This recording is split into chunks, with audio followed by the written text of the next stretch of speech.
ស្វាគមន៍មកកាន់ vlog របស់នាងខ្ញុំនេះជាវីដេអូផាត់ធួយដែលនាងខ្ញុំបានធ្វើការផុសតាក់ទងនឹងដំណើរកម្សាន្តរបស់នាងខ្ញុំទៅកាន់ទីក្រុងហុយអាននៃប្រទេសវៀតណាមសម្រាប់ការទៅលេងទីក្រុងហុយអានហ្នឹងគឺមានរយៈពេល3ថ្ងៃហើយនាងខ្ញុំបានទៅលេងនៅក្នុងOld Town គេហ្នឹងគឺ2ថ្ងៃចុងក្រោយគឺដោយសារមានភ្លៀងធ្លាក់ខ្លាំងក៏អត់បានទៅអញ្ចឹងណាហើយនេះគឺជាសកម្មភាពនិងទេសភាពនៅតាមផ្លូវនៅមាត់ទន្លេហ្នឹងហើយមានភ្ញៀវជាច្រើនដែលគាត់ទៅទស្សនាអញ្ចឹងណាហើយបើយើងមើលទៅទីក្រុងហុយអានហ្នឹងក៏ដូចជាទីក្រុង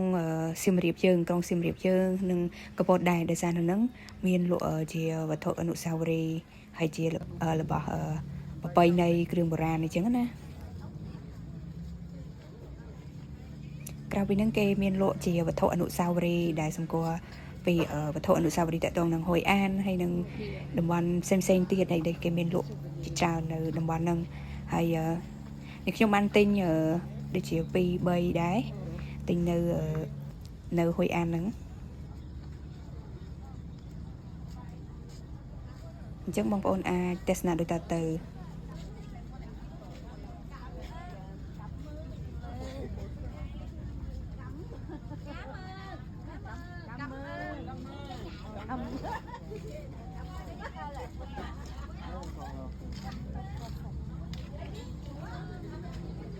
បន្ទាប់ពីដើរផុតពីផ្សារហ្នឹងហើយយើងបានដើរមកដល់មាត់ទន្លេហើយតាមបដោយមាត់ទន្លេហ្នឹងមាន restaurant ជាច្រើនអញ្ចឹងណាហើយនៅ restaurant ហ្នឹងគេមានតាំងជាគោមបំភ្លឺគ្រប់ពណ៌ហើយនិយាយទៅស្រស់ស្អាតមែនតើហើយបើនិយាយពីតាមដងទន្លេហ្នឹងវិញគេមានជាជីទូកអញ្ចឹងភ្ញៀវបរទេសអាចជួលទូកមួយជិះគ្នា2នាក់អីចឹងណាភាសាថ្ងៃមុនហ្នឹងខ្ញុំខ្ជិលជីទូកអញ្ចឹងខ្ញុំអត់បានសួរតម្លៃពីទូកមួយប៉ុន្មានដែរអញ្ចឹងណានិយាយទៅនៅខាងវៀតណាមគេរៀបចំបានស្អាតមែនតើហើយមាននិយាយទៅនៅតំបន់ហ្នឹងមានវត្តជាច្រើនហើយតំបន់ចេញពីមួយទៅមួយសិតតែកន្លែងដែលយើងត្រូវទស្សនាទាំងអស់អញ្ចឹងណា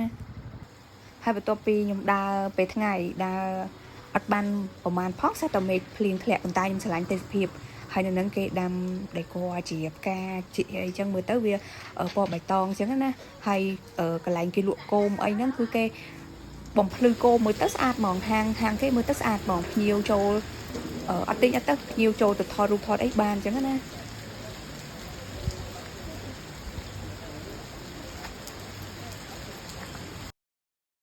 បន្ទាប់ពីដើរហត់មកសន្ទុះធំទៅក៏ទៅរកហាងកាហ្វេដើម្បីដាក់កាហ្វេមួយកែវដើម្បីមានកន្លងបន្តទៀតចឹងណាហើយដល់ពេលបានហូបកាហ្វេហើយដល់ពេលមើលទៅឃើញកន្លែងនឹងស្អាតក៏ទៅថតរូបហើយឃើញភ្ញៀវគាត់អត់ទិញទេតែគាត់ទៅថតឡើងគោមហ្នឹងណាអញ្ចឹងម្ចាស់គេឲ្យថតឲ្យអីដោយសារយើងពេលដែលថតទៅយើងផុសពេលអីចឹងដើម្បីដល់ហាងគេអញ្ចឹងណា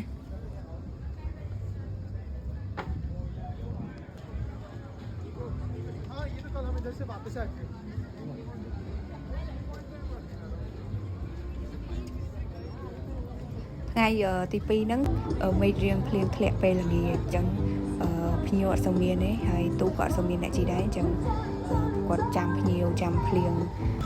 ធ្លាក់អស់ទៅបានមានចាប់ផ្ដើមមានភ្ញៀវគាត់ចាប់ផ្ដើមជិះអញ្ចឹងណា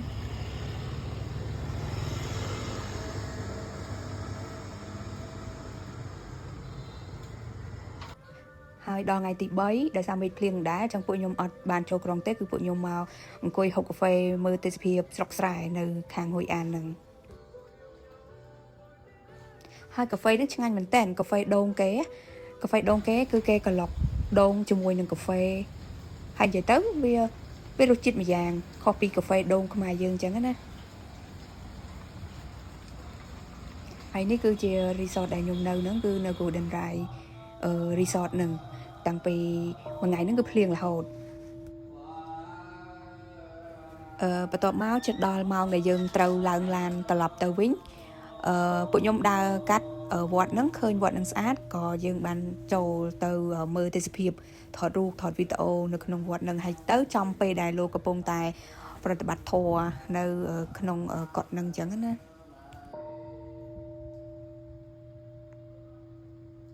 អញ្ចឹងវីដេអូរបស់នេះខ្ញុំមានតែប៉ុណ្្នឹងហើយអរគុណបងប្អូនដែលបានមើលវីដេអូពីដើមដល់ចប់ហើយកុំភ្លេចជួយ Subscribe ផងអរគុណ